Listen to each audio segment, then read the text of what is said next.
Shalom, abençoada! Estamos aqui no Devocional, capítulo 33 do livro de 2 Crônicas, glória a Deus! E eu já quero te convidar para orar, então incline sua cabeça, feche seus olhos, coloque a mão no coração. Querido amado Deus, eis-nos aqui, viemos aprender mais de Ti, estamos Te buscando, queremos Te encontrar, Senhor. E a Tua palavra diz que se Te buscarmos, o Senhor se deixará ser encontrado. Pai, nós precisamos de Ti, nós queremos a Tua presença, queremos, Senhor, fazermos parte do reino de Deus todos os dias, diariamente, queremos ser tratadas por Ti, libertas, curadas, transformadas. E sabemos, Senhor, que a Tua palavra transforma. Então ajuda-nos hoje, Senhor, nos enche de sabedoria, em nome de Jesus. Amém, amém, glória a Deus. Então vamos aqui, capítulo 33 do livro de 2 Crônicas, aqui sobre o reinado de Manassés, rei de Judá. Manassés tinha 12 anos de idade quando começou a reinar e reinou 55 anos em Jerusalém. 55 anos, eu acho que foi um dos reis que mais reinou, então, né? Que a gente vê muitos de 10, 12, 40, 20 anos. Ele, 55 anos, foi muito tempo. Ele fez o que o Senhor reprova, imitando as práticas detestáveis das nações que o Senhor havia expulsado diante dos israelitas. Reconstruiu os altares idólatras que o seu pai Ezequias havia demolido. Ergueu altares para os Balaíns e fez postes sagrados e inclinou-se diante de todo o exército celeste e lhe prestou culto. Exército celeste, né? Então ele adorava o sol, a lua, as estrelas. E muita gente hoje, eu acredito que você conhece também, que é assim, né? Que adora o exército celestial que Deus criou, né? Bom, então a gente viu que todo o trabalho que o pai dele teve, ele desfez, né? Toda a reforma espiritual que o pai dele fez, ele desfez aqui, desfazendo tudo que o pai tinha feito. Misericórdia. Vamos aqui. Então ele se inclinou, né, aos exércitos celestial, que é sol, lua, estrelas.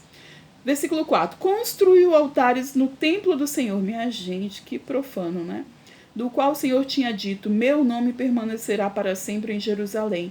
Nos 2 pátios do templo do Senhor, ele construiu altares para todo o exército celeste. Então tinha altar para o sol, para a lua, para as estrelas. É o que as pessoas hoje chamam de signos, né? Porque elas veem ali no céu, vê os desenhos das estrelas e dizem: ah, isso é um escorpião, ah, isso é um touro, ah, isso é não sei o quê. E ele já faz isso aqui, viu?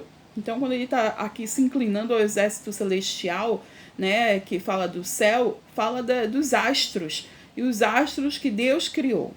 Então, é disso que ele está falando aqui. Chegou a queimar seus filhos em sacrifício no vale de Bel-Rimon. Minha gente, eu acho que essa é uma das piores coisas que eu leio. A Bíblia, ela é muito punk, né? Tem muitas histórias punks. E quando se fala de queimar os filhos, de oferecer, de sacrificar, me dói muito. Me dói muito, porque é uma cegueira espiritual muito grande, sabe? É por causa de quê que faz isso? Misericórdia. Ok. Mas uma coisa que eu aprendi, né, que o mesmo Deus, assim, onde abundou o pecado, superabundou a graça de Deus. E hoje, glória a Deus, assim, eu tenho certeza que você também não era flor que se cheirava, como eu. E Deus libertou e Deus curou, né? Então, assim, onde abundou o pecado, superabundou a graça de Deus. Vamos ler aqui. Chegou a queimar seus filhos em sacrifício no vale de Ben-Rinom, praticou feitiçaria, adivinhação e magia, e recorreu a médios e aos que consultavam os espíritos. Fez o que o Senhor reprova, provocando a ira. Olha, quem está falando isso é a Bíblia, viu? É a Bíblia que está dizendo que Deus reprova, né? O que o Senhor reprova, consultar médiuns, adivinhação, feitiçaria, os astros, é tudo que Deus reprova. Versículo 7. Ele tomou a imagem esculpida que havia feito e colocou no templo do qual Deus tinha dito a Davi, a seu filho Salomão: neste templo e em Jerusalém que escolhi dentre todas as tribos de Israel, porém o meu nome para sempre. Não farei os pés dos israelitas deixarem novamente a terra que dei aos seus antepassados, se tão somente tiverem o cuidado de fazer tudo o que lhes ordenei em todas as leis, decretos e ordenanças dados por meio de Moisés. Manassés, porém, desencaminhou Judá e o povo de Jerusalém, ao ponto de fazerem pior do que as nações que o Senhor havia destruído diante dos israelitas. Misericórdia. O Senhor falou a Manassés e a seu povo, mas não lhe deram atenção. E por isso o Senhor enviou contra eles os comandantes do exército do rei da Síria, os quais prenderam Manassés, colocaram-lhe um gancho no nariz e as algemas de bronze, e o levaram para a Babilônia. E em sua angústia, ele buscou o favor do Senhor. Olha, minha gente, então tá rolando aqui o arrependimento, né? E Deus, ele é rápido, né, em perdoar pecados quando a gente se arrepende. Vamos lá. Então, na sua angústia, ele buscou o Senhor e o seu Deus e humilhou-se muito diante de Deus dos seus antepassados. E quando ele orou, o Senhor o ouviu e atendeu a seu pedido e o trouxe de volta a Jerusalém, a seu reino. E assim Manassés reconheceu que o Senhor é Deus. Eita glória! Falei, onde abundou o pecado, superabundou a graça de Deus. Muitas coisas que acontecem na minha e na sua vida é pra gente justamente ver como Deus age, quem Deus é.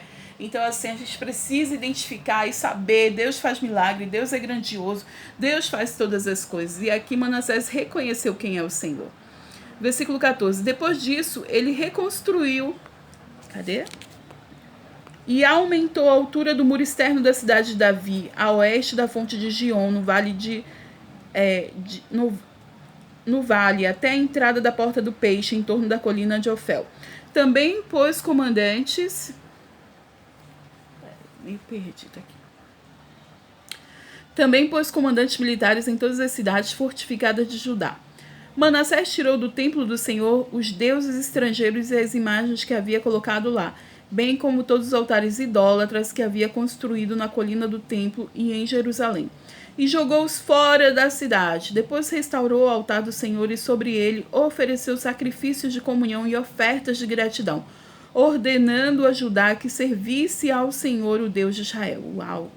O povo, contudo, continuou a sacrificar nos altares idólatras, mas somente ao Senhor, o seu Deus. Uau! Olha a influência dele, né? Olha o que ele fez o povo fazer. Versículo 18. Os demais acontecimentos do reinado de Manassés, inclusive sua oração a seu Deus e as palavras que os videntes lhe falaram em nome do Senhor, o Deus de Israel, estão escritos nos registros históricos dos reis de Israel. Sua oração e a resposta de Deus, bem como todos os seus pecados e a sua infidelidade, além dos locais onde construiu altares idólatras e ergueu postes sagrados e ídolos antes de humilhar-se,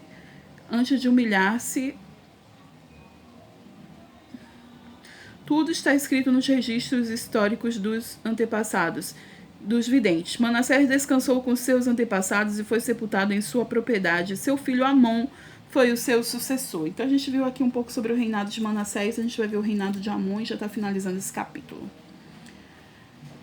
Amon tinha 22 anos de idade quando começou a reinar e reinou 2 anos em Jerusalém. Ele fez o que o Senhor reprova, misericórdia. Semelhança de seu pai, Amon prestou culto e ofereceu sacrifícios a todos os ídolos que Manassés havia feito, mas ao contrário de seu pai, Manassés não se humilhou diante do Senhor, antes aumentou a sua culpa. Os oficiais de Amon conspiraram contra ele e o assassinaram em seu palácio, mas o povo matou todos que haviam conspirado contra o rei Amon e proclamou seu filho Josias rei em seu lugar. Ai, Josias me soa bem, viu? Eu espero que sim. Glória a Deus por isso. Mas a gente viu que Manassés, ele foi terrível mesmo. Mas no final da vida dele, ele se arrependeu ali e foi glorificar o Senhor. E ele começou a ensinar o povo a fazer isso, né? Bom, veio o filho dele e depois só pegou a parte ruim.